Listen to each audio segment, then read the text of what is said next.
আমার জীবনের একটা কাহিনী মনে উঠলো, এই জন্য বলতেছি, দেখি যুগসূত্র মিলে কিনা। আমি 6 বার গেছি ক্যামেরুন। এবার ক্যামেরুন হয়তো অনেকে চিনেন না, ওয়ার্ল্ড কাপ ফুটবলের টিম আছে ওদের। আমি 6 বার গেছি ওই দেশে। ওই দেশে 250 কিলোমিটার জায়গা আছে, জঙ্গল। ওইখানে দেড়াইতা মানুষ বাস করে, একবারে এতটুকু শর্ট ফিগার। ওরা কোনো জমিনে বাস করে না, ওরা জঙ্গলে গাছে মাচান বানায়, ওই মাচানে বাস করে। মাচান বুঝেন তো? ওটাতে বাস করে ওরা। আর দীর্ঘদিন ধরে এটা ফ্রান্সের আন্ডারে ছিল। ফ্রান্স ওদেরকে সভ্য বানানোর বহু চেষ্টা করছে, আজ পর্যন্ত করে নাই, করতেছে বটে। সারাদিন প্রজেক্টরে ওদেরকে সভ্য বানানোর দেখায়, কেননা ওইখানে অনেক ভাষা আছে, কিন্তু মেইন ভাষা হলো ফ্রান্সিসি। তো ওদেরকে সারাদিন সভ্য হওয়ার প্রজেক্টরে দেখায়। ওদের কাছে ছোট ছোট দাও আছে সবার সাথে, আর কাপড় অতটুকু আছে যেটা না বললেই নয়। কি কি কোন মতে ডাইকা রাখছে আর কি। আমি 6 বার গেছি, তো সভ্য আজ পর্যন্ত একটাও বানাইতে পারে না। ওরা সারাদিন প্রজেক্টরে দেখে, বিকাল বেলা আসলে দাও দিয়া সব কাইটা ফাইটা ছিঁড়া মিরা আবার ওই মাচানে যায় ওঠে। তো শেষবার যখন আমি গেছি ওইখানে ইস্তেমায়, তা আমাদের ইস্তেমায় 1-150 আসছে। বুঝেন না দেড়াইতা, এটা আবার পড়ছে পাগড়ি, রাখছে বড় বড় দাড়ি, গায়ে দিছে জুব্বা, আবার মেসওয়াকও আছে যাবে ওর চেয়ে বড়। মেসওয়াক তো 1 বিঘা হইতে হয় না। তা আমাকে ফ্রান্সিসি সাংবাদিক জিজ্ঞাসা করতেছে যে, আচ্ছা আমরা তো এতদিন চেষ্টা করলাম, একটাকেও তো সভ্য বানাইতে পারলাম না, তোমরা এগুলাকে সভ্য বানাইলে কি কইরা? পাগড়ি, জুব্বা, দাড়ি, মেসওয়াক, ঠিক না? সবটি হাঁটে একসাথে, 1-150 লাইনে হাঁটতেছে। তো ওই ইস্তেমার সবচেয়ে মজা ছিল ওদের দৃশ্যটা। আমার কাছে একজনে নিয়ে আসছে, ফ্রান্সিসি সাংবাদিক, যে এটিরে সভ্য বানাইলা কেমনে? আমি ওরে বলতেছিলাম, দেখ আমাদের কাছে একটা পরশ পাথর আছে। কি? ও বলে পরশ পাথর আবার কি? আমি ওকে বুঝাইলাম যে আমাদের দেশের প্রবাদ বাক্য আছে, এরকম একটা পাথর নাকি দুনিয়াতে আছে যেটা লোহায় লাগাইলে সোনা হয়ে যায়। তো হাসি দিয়া বলতেছে, এমন কোন পাথর তো দুনিয়াতে নাই। আমি কই, তুই 2 সেকেন্ডের জন্য মাইনা নে, 2 মিনিটের জন্য, যে এমন একটা পাথর আছে। আচ্ছা মাইনা নিলাম, আমাদের কাছেও একটা পরশ পাথর আছে যেটা ছোঁয়া লাগলে মানুষ মানুষ হয়ে যায়। সেটা হইল লা ইলাহা ইল্লাল্লাহ মুহাম্মাদুর রাসূলুল্লাহ সাল্লাল্লাহু আলাইহি ওয়াসাল্লাম। বিশ্বাস করেন, ওর চোখ দিয়া পানি চলে আসছে। আমরা এত টাকা খরচ করলাম, এত চেষ্টা করি, ওদেরকে সভ্য বানাইতে পারলাম না, আর তোরা সভ্য বানায় ফেললি। তো যেটা বুঝাইতেছিলাম, যদি আল্লাহর রহমতের ছোঁয়া আমাদের না লাগতো, তাহলে কসম খোদার আমরা বেঁচে থাকতে পারতাম না। আমি আপনাদেরকে প্রমাণ দিতেছি, প্রমাণ। বলেন রাগ হয়ে যাবেন? সারাদিন আল্লাহর ভোগ করি কতটুকু? কোন জিনিসটা এরকম যেটা আল্লাহর ভোগ করেন না? সারাদিন আল্লাহর ভোগ করি কতটুকু? এই যে বসে আছেন, বলেন যদি এখানে 50টা পাংখাও লাগানো হতো, কিন্তু যেই বাতাসটা মাঝে মাঝে আপনাদের উপরে ছোঁয়া লাগায়, এরকম ঠান্ডা মনে হয় করতে পারতো না। সত্য তো? সারাদিন কাঠটা ভোগ করি। আচ্ছা বলেন তো কতবার ডেলি আল্লাহ বলি? কতবার আল্লাহ বলি? এই মজমায় কেউ বলুক যে আমি ডেলি 100 বার 1000 বার আল্লাহ বলি, 200-400 বার আল্লাহ বলি। কোন যুবক বলুক যে আমি ডেলি 10 বার আল্লাহ বলি। সারা দিন নাফরমানি করি, সারা দিন। কসম খোদার রহমতের ছোঁয়া সংযোগ যদি আমাদের সাথে না থাকতো, তাইলে 1 সেকেন্ড 1 মিনিট বাঁচার ক্ষমতা ছিল না। আপনি আপনাকে বিবেকটা দিয়ে একবার চিন্তা করেন যে আমি আল্লাহ ডেলি ভোগ করি কতটুকু। এই পানিটার দাম কতটুকু? কত দাম এটা? 1 লিটার 40 টাকা না 30 টাকা।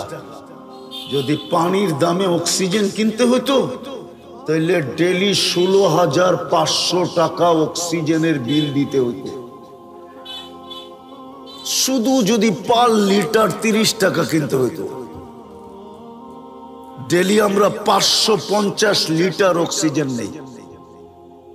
বিশ্বাস না হলে এখন নেটে সার্চ দেন আর WHO কে জিজ্ঞাসা করেন যে পার হেড আমরা ডেলি অক্সিজেন কতটুকু নেই 24 ঘন্টায়। WHO আমার কথাই বলবে 550 লিটার। 1 লিটার 30 টাকা। 550 কে 30 দিয়ে গুণ দেন, দেখেন 16,500 টাকা পার ডে বিল হবে। রহমতের ছোঁয়া না লাগলে আপনাকে বিনা পয়সায় দিতেছে তো দিতেছে কি কইরা? মাসে তো 4,95,000 টাকা বিল হইতো পানির দামে কিনলে। পানির দামে 1 পয়সা যদি শ্বাসের বিল হইতো। অথচ আমি রূপগঞ্জে বসা বলতেছি, রূপগঞ্জে, থানা তো রূপগঞ্জ, ঠিক না? হ্যাঁ, বাংলাদেশের প্রথম সারির শিল্পপতি যমুনার মালিক আমাদেরকে শিখায়া গেছেন করোনা লগ্নে 2020-এ স্বাভাবিক শ্বাসের দাম কত, স্বাভাবিক শ্বাস নেওয়ার দাম কত শিখায়া গেছিলেন। উনি ডাক্তারের টিমকে বলছিল, চায়নার ডাক্তারের টিমকে, যখন ভেন্টিলেটর চলতেছিল, যে আমাকে স্বাভাবিক শ্বাস নিতে দাও, এন্টার কোম্পানি আমি তোমাদের নামে লেখা দিব। পেপারে আছে, পেপারে। ওনারা জানে পেপারে আছে। পার শ্বাসে যদি 1 পয়সা বিল নিতেন তাহলে পার ডে 1600 টাকা বিল দিতে হতো। আমরা 1,60,000 বার শ্বাস নেই, ছাড়ি আর নেই 1,60,000 বার। 1 পয়সা 1,60,000 পয়সায় 1600 টাকা হয়। মাসে 48,000 টাকা বিল দিতে হতো। রহমতের ছোঁয়া যদি না লাগতো, রহমত যদি আমার সাথে সংযুক্ত আমাদের সাথে না হইতো, তাহলে কোনদিন আল্লাহ আমাদেরকে শ্বাস নিতে দিতেন না। 24 ঘন্টা না ফরমানি, শ্বাস নিবে আল্লাহ, ওই আল্লাহ যিনি পাওয়ারফুল। আল্লাহ তো দৃষ্টি আকর্ষণ করছে, আমার পাওয়ার দেখবি। আল্লাহ পাওয়ার শুনাইছে, ওয়াদাতু আমরি আলাস সামাওয়াতি ফাস্তাকাল্লাত। আমি হুকুম অর্ডার রাখতে দেরি, আকাশ স্থির হইতে দেরি করে নাই। শুধু হুকুম দিয়ে দাঁড় করায় দিছি। 6টা 7টা সাবআ সামাওয়াতিন তিবাকা, একের থেকে একটার পর একটা 7টা। আবার দূরত্ব কতটুকু? 500 বৎসরের রাস্তা। মোটা কতটুকু? 500 বৎসরের রাস্তা। একটা আরেকটার সামনে বড় কত? প্রথমটা দ্বিতীয়টার সামনে দুনিয়ার বাংলাদেশের কোন বিশ্বকাপ খেলার কোন ফুটবল মাঠ নাই, নাই, নাই। বলুক, জিজ্ঞাসা করেন তো আছে কিনা? আছে? কি কয় নাই? বিশ্বকাপ খেলার কোন ফুটবল মাঠ বাংলাদেশে নাই। কেননা বিশ্বকাপ যেখানে হবে ওটার জন্য 2 থেকে 2.5 লক্ষ কমসে কম ধারণ ক্ষমতা হইতে হবে, দর্শনার্থীর ধারণ ক্ষমতা হইতে হবে। নাই, দুনিয়ার সবচেয়ে বড় মাঠের মধ্যখানে ফুটবলটা রাখলে মাঠের তুলনায় ফুটবলটা যেরকম ছোট, প্রথম আকাশটা দ্বিতীয়টার সামনে এরকম ছোট, দ্বিতীয়টা তৃতীয়র সামনে, তৃতীয়টা চতুর্থের সামনে, চতুর্থটা পঞ্চমের সামনে, পঞ্চমটা ষষ্ঠের সামনে, ষষ্ঠটা সপ্তমের সামনে। চলেন আপনাদের একটু সাত আকাশের উপরে ঘুরায় নিয়ে আসি। ফাওকা সাবঈ সামাওয়াতিল বাহর, 7 আকাশের উপরে সমুদ্র প্রবাহমান। উমুকুহু কামা বাইনাস সামাই ওয়াল আরদ, আকাশ জমিনের দূরত্ব যতটুকু এতটুকু হলো সমুদ্রের গভীরতা। ফিহি সামানিয়াতু আওয়াল, এর ভিতরে 8 ফেরেশতা দাঁড়ানো। মা ওয়াসালা মা উল বাহরি ইলা রুকবাতিহিন্না, হাঁটু পর্যন্ত সমুদ্রের পানি আসে নাই। 2 জনের দূরত্ব হলো 50 আলফা সানা, 50,000 বৎসরের রাস্তা। এক এক কান্দা হইল মিন শাহমাতি উদুনিহি ইলা আতিকিহি সাবু মিয়াতি আম, এক এক কান্দা হইল 700 বৎসরের রাস্তা। আলা আনাকিহিম আরশুর রহমান, এদের কাঁধে আল্লাহর আরশ। আর কোরআন বলে ওয়াকানা আরশুহু আলাল মা, আল্লাহর আরশ পানির উপরে। শুধু হুকুম দিয়ে দাঁড় করায় দিছে, উনি হলেন আল্লাহ, শুধু আকাশ না। বাকি হাদিস লম্বা, ওয়াদাতু আলাল আরদি ফাস্তাকাররাত, আল্লাহ বলে জমিনের উপরে হুকুম রাখতে দেরি, পানির উপরে বাসমান হইতে দেরি হয় নাই। আমাদের নিচে পানি আর পানি, পাইপ গাললে পানি উঠে কোত্থেকে? পানি না হলে পানির উপরে বিছায়া রাখছেন। এটা উপরের লেয়ারটা পানির উপরে বিছানো, যেটার উপরে আমাদের বসবাস, হুকুম দিয়ে বসায় রাখছেন পানির উপরে। এরকম লম্বা হাদিস যার এতটুকু পাওয়ার, আপনি সারাদিন নাফরমানি করবেন আর সারাদিন শ্বাস নিবেন, এটা পসিবল হয়তো হয় কি করে? শুধু রহমতের ছোঁয়ার কারণে। কি রহমতের? ওলামা আমার সাথে একমত হবে, রহমান আর দুনিয়া, আল্লাহ দুনিয়ায় সবার জন্য দয়ালু, রহমতের ছোঁয়া লাগায় রাখছেন। এই জন্য 24 ঘন্টা অক্সিজেন ব্যবহার করি, 1 পয়সা বিল নেন না। 24 ঘন্টা শ্বাস নেই, 1 পয়সা বিল নেন না। 24 ঘন্টা সেবা দিতেছেন, 1 পয়সা বিল নেন না। আমি শরীরটাকে খুলতে পারি আর মিলায়া দিতে পারি বর্তমান প্রযুক্তির সাথে। যে বিল দিয়ে এটা চালাইতে হইলে, প্রযুক্তি দিয়ে চালাইতে হইলে আমি মিলাইতে পারবো। ডেলি 1 কোটি টাকা আপনাকে ব্যয় করতে হইতো, যদিও সবচেয়ে কম দাম ধরি, কসম খোদা মিলায় দেওয়া যাবে। শিক্ষিত মানুষ ওনারা, আমি বুঝাইতেছি আপনাদেরকে, ডেলি 80,000 বার আপনার আমার ভিতর থেকে কার্বন ডাই অক্সাইড বাইর করে। কতবার? 80,000 বার আপনি শ্বাস নেন, অক্সিজেন যায়। 80,000 বার শ্বাস ছাড়েন, কার্বন ডাই অক্সাইড বাইরে। দুনিয়াতে কোনো মেশিন বাহির হয় না এখনো, বিজ্ঞানের হাত ওই পর্যন্ত লম্বা হয় নাই যে কোনো মেশিন আবিষ্কার করছে কারো ভিতরে যদি কার্বন ডাই অক্সাইড জমা হয়ে যায়, মেশিন দিয়ে এটাকে কিউর করবে। রব্বে কাবার কসম, এখন পর্যন্ত কোনো মেশিন আসে না। বলুক ওনারা আসছে কিনা, এখন সার্চ দিয়া বলুক, বিজ্ঞানকে জিজ্ঞাসা করুক, আসে নাই। আল্লাহ ডেলি 80,000 বার আমাদের ভিতর থেকে কার্বন ডাই অক্সাইডকে বের করে।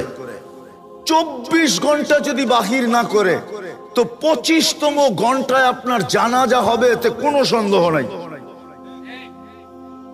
25তম ঘন্টায় জমতে জমতে জমতে জমতে শ্বাস টানা বন্ধ হয়ে যাবে, ফুসফুস কাম করা ছেড়ে দিবে, আর আপনি টানতে পারবেন না, বিলকুল অফ হয়ে যাবে। তো যেটা বুঝাইতেছিলাম, রহমতের ছোঁয়া লাগলে লাগা আছে বিদায় আমরা এখনো বেঁচে আছি, এখনো চলতেছি। নাইলে একটা কথা আপনি বলেন, আমি লম্বা করব না, ওয়াজ অনেকক্ষণ ধরে আমি শুনতেছিলাম ঘরে বসা বসা, আর লম্বার প্রয়োজনও নাই।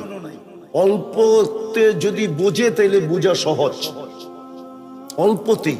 আপনি বলেন 99টা পদের মালিক যিনি, সেবা বাদ দিলাম, 24 ঘন্টা সেবা করে কে আমাদেরকে? বকরি কাঠটা 24 ঘন্টা বাদ দিলাম এটা। বলেন 24 ঘন্টায় 5 বার আমাদেরকে ডাকে কে? কোন আল্লাহ? কেমন পাওয়ারফুল আল্লাহ! শুধু এইখানেই শেষ? আমি তো এই জন্য আমার সমাজে শিক্ষিত মানুষের পায়ে ধরতে মন চায়, মন চায় যুবকদেরকে আলাদা আলাদা পায়ে ধরি, যে ওরা যদি 99 নামের অর্থটা কোনোদিন দেখতো, একটু মনোযোগ দিয়া। সারা দিনই তো ওরা নেটে থাকে, সারা দিনই তো ওরা গুগলে থাকে, সারা দিনই তো ওরা ইন্টারনেটের সংযোগ ওদের সাথে থাকে। ইন্টারনেট ছাড়া তো ওদের চলে না, খাওয়া ছাড়া তো চলে, কিন্তু ইন্টারনেট না হইলে তো যুবকদের চলে না, ঠিক না? 2 বেলা না খায়া থাকতে পারবে, কিন্তু ইন্টারনেট না হইলে চলবে না, ঠিক না? সত্য তো? হ্যাঁ, ইন্টারনেট ফেল মানে চ্যাট করবে কি করে? হ্যাঁ, একজন আরেকজনকে দেখবে কি করে, ঠিক না? যদিও বারবার শেক খায়, যদিও বারবার কি খায়, প্রত্যেক 14 তারিখে ওরা শেক খায়। হ্যাঁ হ্যাঁ, রাগ হও না, বোঝানোর জন্য বলতেছি। চেহারাই বলে যে সব 14 তারিখ আইলেই শেক খায়। তারপরও কয় না, কয়লা দিলেও ময়লা যায় না, অভ্যাস ছাড়তে পারে না, আবার ফুল দেয়, আবার হোটেলে বয়া খাওয়ায়, আবার পার্সেল দেয়, পারে না কলিজা দিয়া দিতে।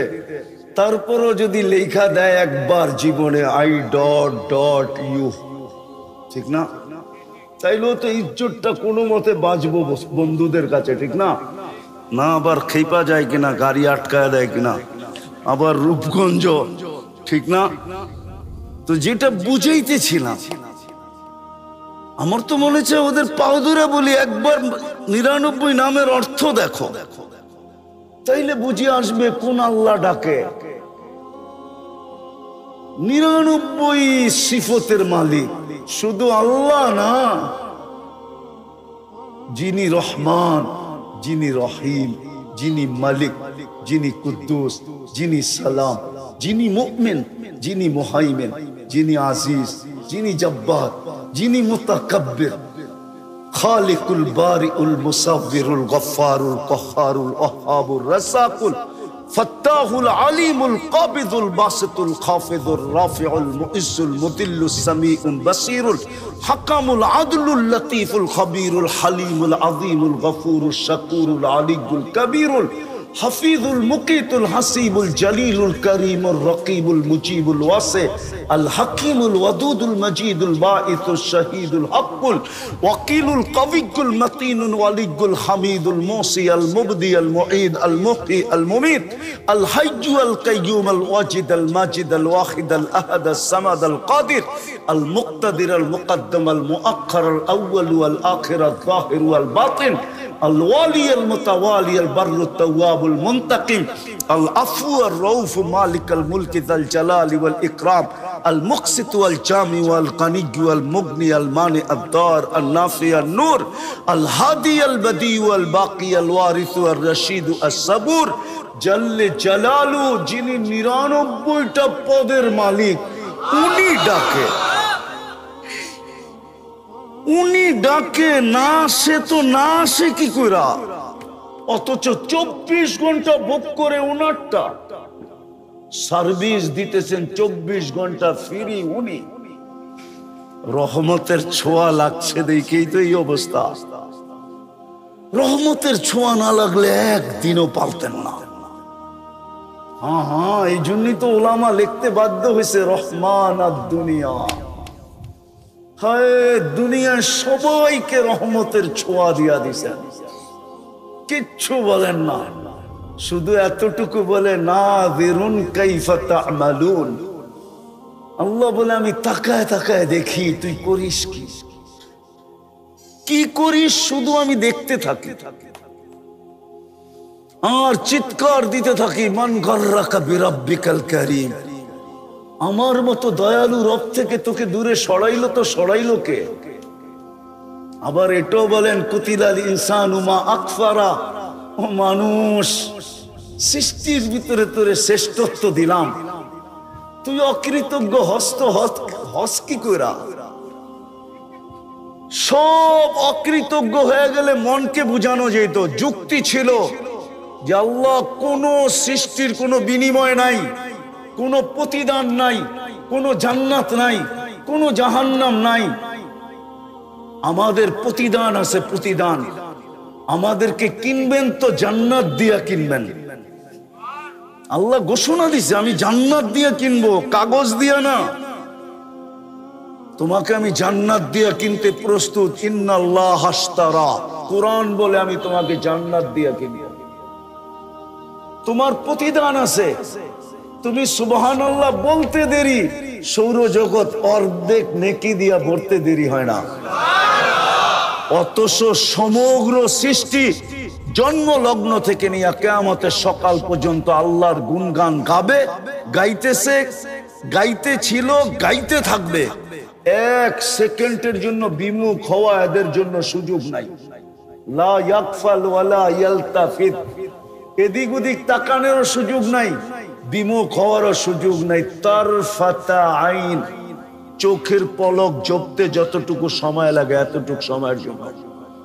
আল্লাহ বলে সবগুলা যদি জমা করি তোর এক সুবহানাল্লাহর সামনে বিন্দুও হবে না, বিন্দু। এত বড় বিনিময় দিতেছেন। আল্লাহ বলে তুই অকৃতজ্ঞ হলি কি করে? ওই আল্লাহর রহমতের ছোঁয়া আছে দেখা নাইলে 5 বার ডাকে কে? কে ডাকে? নিজের জন্য ডাকে? আমার জন্যই তো ডাকে। আমাকে মূল্যায়িত করার জন্য, মূল্যবান বানানোর জন্যই তো ডাকে। আমাকে মূল্যায়িত করার জন্যই তো ডাকে। আমাকে দামি বানানোর জন্যই তো ডাকে। আমাকে সৃষ্টির সেলুট পাওয়ার জন্য ডাকে। সৃষ্টি সেলুট দিবে, সৃষ্টি নাইলে কোরআনে কেন আসতো সালামুন তিবতুম ফাদখুলুহা খালিদিন ওয়াসিকাল্লাযীনা তাকাউ রাব্বাহুম ইলাল জান্নাতি যুমারা হাত্তা ইযা জাউহা ফুতিহাত আবওয়াবুহা ওয়া ক্বালা লাহুম খাজানাতুহা সালাম তিবতুম ফাদখুলুহা খালিদিন। ফেরেশতা সালাম দিবে, সালাম। আরে রাখেন না সৃষ্টির সালাম আর ফেরেশতার সালাম। আল্লাহ তো নিজে বলতেছে সালাম কওলাম মির রব্বির রহিম। আমি তোর গলায় সালামের মালা পরাই দেব। আমি আল্লাহ সালামের মালা পরাবো। ডাকে তো এই জন্য, ডাকে তো আপনাকে শত জিনিস দেওয়ার জন্য, দামি বানানোর জন্য। কিন্তু বলেন শতকরা কয়জন ডাকে সাড়া দেয়? আফসোস আজকে। এই জন্যই তো আমি অনেক কাঁদি ইদানি যে দুনিয়াতে 250 কোটি মুসলমান। হ্যাঁ, আবার ওনারা রাগ হয়ে যায় কিনা বলবো। মুসলমান মুসলমান সমাজে যতটুকুই নিজে দামি হোক না কেন, আদার দুনিয়ার চোখে মুসলমান সবচেয়ে নিকৃষ্ট। কেন দুনিয়ায় মুসলমান নিকৃষ্ট হলো? আমি আমার সমাজে দামি, কিন্তু আদার সমাজ মুসলমানকে দামি মনে করে না, মুসলমানের চেয়ে নিকৃষ্ট কাউকে মনে করে না। আমরা দেখি বিদেশে চলতে ফিরতে, আমরা দেখি, আমরা চোখে দেখি, কোনো মিডিয়ায় না, ডাইরেক্ট চোখে দেখি, ডাইরেক্ট।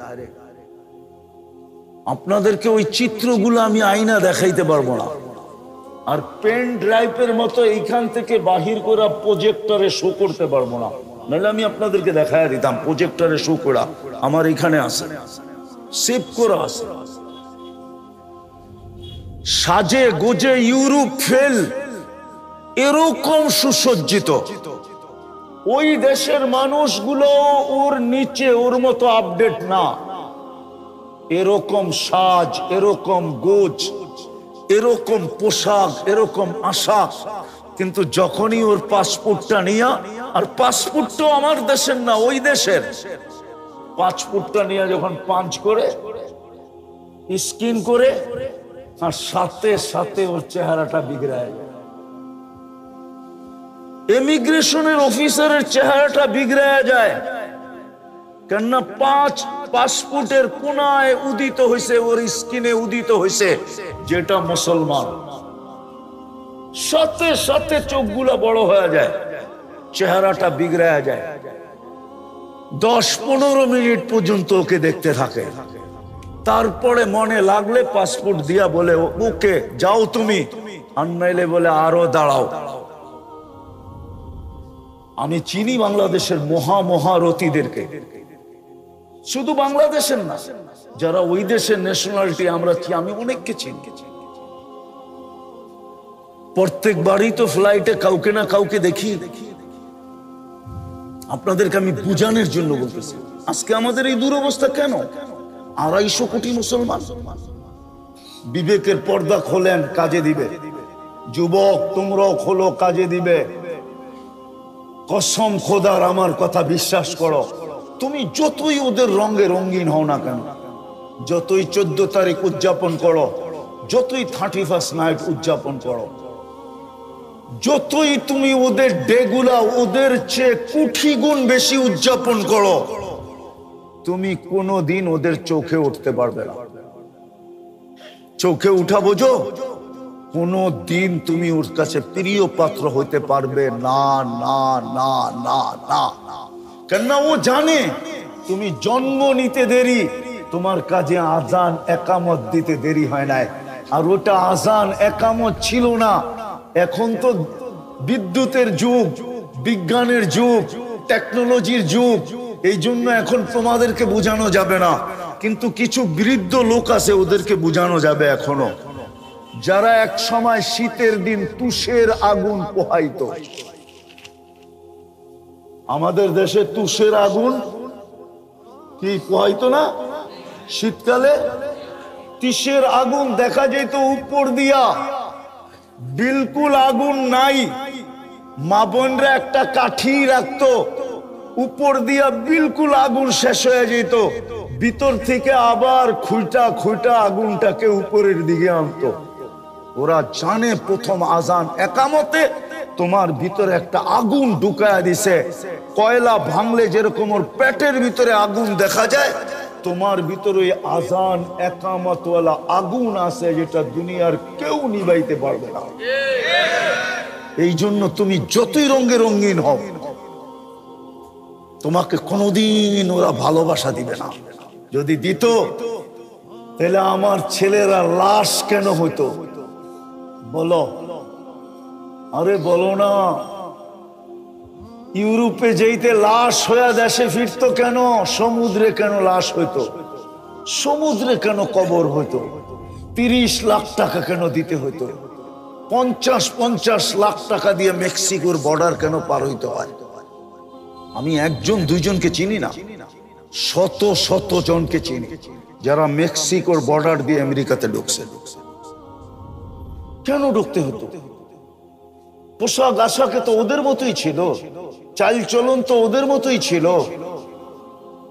বিদায় আমি যেটা বুঝাইতে চাইতেছিলাম, রহমতের ছোঁয়া লাগা আছে, বিদায় বেঁচা আসি, নাইলে আমাদের বাঁচার কথা না।